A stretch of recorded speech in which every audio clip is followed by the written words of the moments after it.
For President Biden, this growing problem is becoming a political nightmare.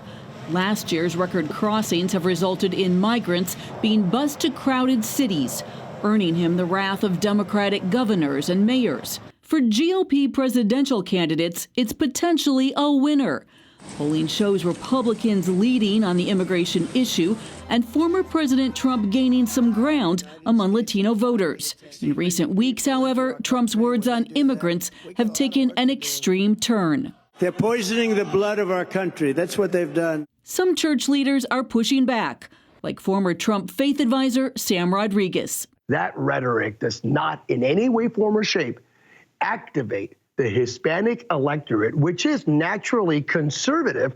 That community will be alienated if you continue to push them against the wall by deeming immigrants as a poison. We're called to consider this issue of immigration very thoughtfully, but one and to do so with compassion and love.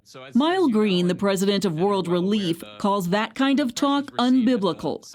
He also cites polling that shows Christians support immigration reform. We know that from a public policy standpoint that many evangelical Christians want to see substantive, meaningful policy change. And what we're getting from presidential candidates is rhetoric that is meant to divide people and cause fear in people's hearts. Trump has touted an immigration policy that is tougher than challengers Nikki Haley and Ron DeSantis. He has promised the largest deportation campaign in U.S. history, and he's calling for blocking people with certain beliefs from entering the U.S. This comes as anti-persecution groups like Open Doors warn that Christians fleeing violence are struggling to find countries that will take them in. The doors are closing for persecuted Christians around the world, many of whom were trying to utilize the southern border as a path to enter this country, fleeing religious persecution in other parts of the world. Green says those with legitimate claims need a clear path to asylum.